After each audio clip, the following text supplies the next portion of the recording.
dear listeners. Welcome to the Effortless English Land. Have you ever been in a conversation and suddenly you can't remember a word? You know it's in your brain, but it just won't come out. It's so frustrating, isn't it? Oh, absolutely. It feels like your brain just freezes up. But here's the thing. There's a reason this happens, and even better, there are ways to fix it. Exactly. And that's what we're here to talk about today. How to train your brain to work better, whether it's remembering words, focusing, or staying sharp all day long. Hello to our lovely listeners out there. Welcome to the English Leap podcast. I'm Erin. And I'm Evan. If you're new here, this podcast is all about improving your English skills while discovering tips for a better, healthier life. And today we're talking about training your brain for extraordinary performance. This includes sharpening your memory, improving focus, and even boosting your overall well-being. But before we dive in, we've created something special for you. A free PDF guide to go along with this episode. It's packed with tips, a breakdown of key vocabulary, and even comprehension exercises to help you put what you learn into practice. You can grab it through the link in the description. It's like having a personal English coach right at your fingertips. So, make yourself comfortable. Grab your headphones, a cup of coffee, or your favorite drink, and get ready to unlock the secrets to extraordinary brain performance. We're diving into simple, practical steps to help your brain work smarter, not harder. That's right. Let's dive in and make this fun and insightful. Let's start with a big question. Have you ever thought about what happens to your brain as you age? Most of us focus on staying physically healthy, but what about our brain health? That's such an important point, Evan. I mean, we rely on our brain for everything. Our mood, our focus, and even how we interact with others. But if we don't take care of it, things can go downhill fast. Exactly. And the scary part is, if we're not proactive, our brain can actually get weaker with time, leading to issues like memory loss or even conditions like Alzheimer's. Right. But here's the good news. There's so much we can do to keep our brain not just healthy, but thriving as we age. And Evan, you've mentioned before that this topic is personal for you, haven't you? Yes, it is. I struggled a lot with anxiety and depression in my 30s, and there were times when I felt like my brain was completely working against me. That experience is what pushed me to learn how the brain works and what we can do to support it. Thank you for sharing that. I think a lot of people will relate. And that's why today's discussion is so important. Because we're not just talking about science, we're talking about real ways to improve our lives. So let's dive into one of the biggest culprits behind poor brain performance, glucose spikes. Erin, do you want to explain what those are? Sure. A glucose spike happens when your blood sugar rises really fast after eating something sugary or processed. It gives you a quick burst of energy but then crashes, leaving you feeling tired, foggy, or even irritable. And that crash is what we often call brain fog. It's like your brain is covered in clouds. You can't focus, your memory feels off, and even simple tasks feel harder. Exactly. And repeated glucose spikes can also slow down the speed at which your brain cells communicate, something scientists call nerve conduction velocity. It's like a slow internet connection in your brain. I remember reading about a study on breakfast habits. People who ate sugary breakfasts, like cereal or pastries, performed worse on memory and focus tests. But those who had balanced breakfasts, like eggs or whole grains, did much better. That's fascinating. There's also a study with rats that showed repeated glucose spikes slowed down their brain cell communication. So it's not just about how we feel, it's affecting how our brain physically functions. Right? So, if you've ever felt that post-meal slump or struggled to focus after eating something sweet, now you know why. Speaking of sweet foods, Evan, let's talk about why so many of us crave sugary breakfasts. It's all about dopamine, isn't it? Yes. When you eat something sweet, your brain releases dopamine, the pleasure hormone. It's that feel-good rush you get after eating a donut or drinking orange juice. But here's the catch. Dopamine is short-lived. Once that rush fades, you're left feeling sluggish, and your brain starts to crave more sugar to feel good again. Exactly. And this cycle can lead to more brain fog and less focus throughout the day. That's why swapping sugary breakfasts for savory ones, like eggs, avocado, or vegetables, can make such a difference. I've noticed that myself. When I used to have sugary cereals for breakfast, I'd feel great for an hour but then crash hard. Now, with a savory breakfast, my energy stays steady all morning. Same here. It's a small change, but one that really helps your brain stay sharp and focused. You know, Evan, that reminds me. Glucose levels don't just affect focus or brain fog. They play a huge role in how we feel emotionally, too. Absolutely. I've noticed that when I let myself get too hungry, I get so irritable. Everything feels harder to deal with, and I'm definitely not the nicest version of myself. That's actually a common experience. When your blood sugar drops too low, your brain doesn't get enough energy, and it struggles to regulate emotions. That's why people often feel hangry, a mix of hungry and angry. It makes so much sense.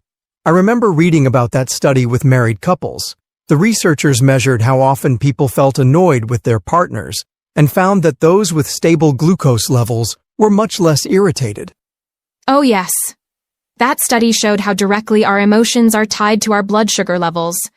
Couples with more stable glucose levels reported fewer arguments and better communication overall. And it's not just couples. Parents who stabilize their glucose levels often notice they have more patience with their kids, and even their kids' moods improve. It's like a ripple effect. Exactly. So it's not just about feeling better yourself. It's about improving your relationships and creating a calmer environment around you. And honestly, who wouldn't want that? Speaking of feeling better, let's talk about mental health. Did you know that repeated glucose spikes can actually lead to anxiety and depression? Yes. It's because those spikes cause inflammation, and that inflammation doesn't just stay in your body. It affects your brain, too.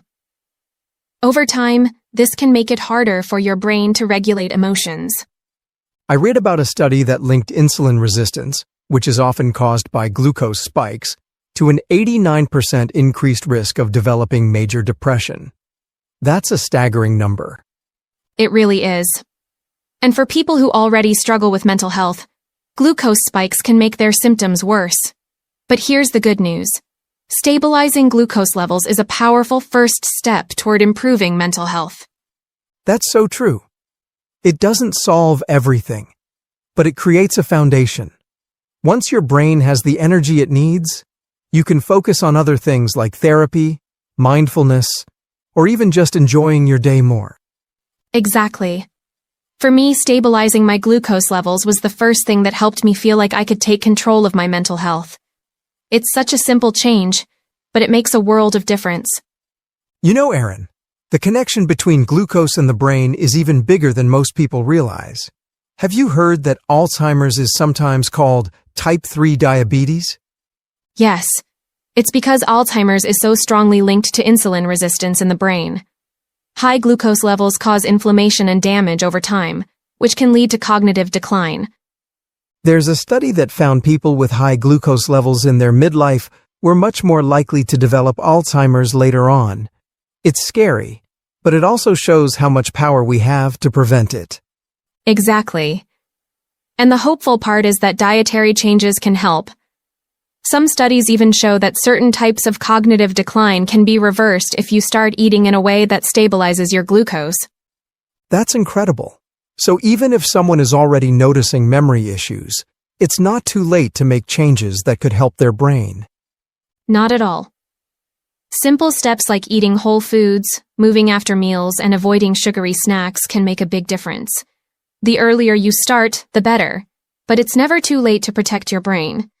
That's such a powerful message. Our choices today can shape our brain health for years to come. All right, Evan. Now let's get into the part I think everyone's been waiting for. Practical hacks to keep glucose levels steady and boost brain performance. We've been talking a lot about starting your day with a savory breakfast instead of a sugary one, and I hope by now it's clear why that's such a game changer for your brain. But there's more you can do to keep those glucose levels steady throughout the day. Exactly. One of my favorite hacks is starting meals with vegetables. It's such a simple habit, but it makes a huge difference. The fiber in the veggies slows down how your body absorbs sugar, so you don't get those big glucose spikes. I do the same. A small salad or some steamed veggies before the main meal is all it takes. It's such a small shift, but it helps your brain stay sharp and focused. Another one I found really helpful is managing when you eat sweets. I used to grab a chocolate bar as a mid-afternoon snack, but now I have my desserts right after meals. That's a smart move. When you eat sugar on an empty stomach, it hits your bloodstream fast, causing a spike. But after a meal, the other food slows it down, so your blood sugar stays more stable. And don't forget about moving after meals. Even something as simple as a 10-minute walk can help your body process the food better and prevent those post-meal crashes. It's amazing how small actions, like a savory breakfast, a veggie starter, or moving after meals, can have such a big impact on your brain's performance and overall health. You know, Evan, these hacks aren't just about feeling better today. They're about protecting our brain for the future. Absolutely. When we stabilize our glucose, we're not just preventing those midday slumps. We're reducing the risk of long-term problems like cognitive decline and diseases like Alzheimer's. And it's not just about avoiding the bad stuff. Stable glucose levels help us feel more focused, balanced, and productive every single day. Exactly. It's like giving your brain the fuel it needs to perform at its best, not just now, but for years to come. And studies show that even if someone is already experiencing memory issues, lifestyle changes can slow or even reverse some of that decline. That's such a powerful message. Knowing that our choices today shape our brain health for years to come. It's never too late to start making those changes. And the earlier we start, the greater the benefits. It's all about consistency, small, daily habits that lead to long-term results. Exactly. And you know, Evan, we've talked about so many important concepts today, and I think it's a good time to break down some of the key terms we've used, just to make sure our listeners have a solid understanding. Great idea. And for that, let's hand things over to Charlotte for our vocabulary breakdown section. Hi everyone, it's Charlotte here, and I'm here to make sure you're all caught up with some of the important vocabulary and expressions from today's episode. Let's break it down. Freezing up, meaning becoming unable to act or think due to nervousness or fear. Example: during the interview, I froze up and couldn't answer the simplest question. Proactive, meaning taking action to solve a problem before it happens. Example: she's very proactive about her health and exercises regularly to stay fit. Alzheimer, meaning a disease that affects the brain, causing memory loss and difficulty thinking. Example: her grandmother was diagnosed with Alzheimer's and sometimes forgets familiar faces. Downhill, meaning becoming worse or declining. Example: after the injury, his performance in sports went downhill. Thriving, meaning doing very well or growing successfully. Example: the plants in her garden are thriving because she waters them daily. Anxiety, meaning a feeling of worry or nervousness about something.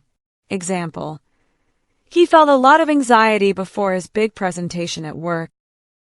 Depression, meaning a state of deep sadness or a mental condition that makes it hard to feel happy. Example: after losing his job, he experienced a period of depression.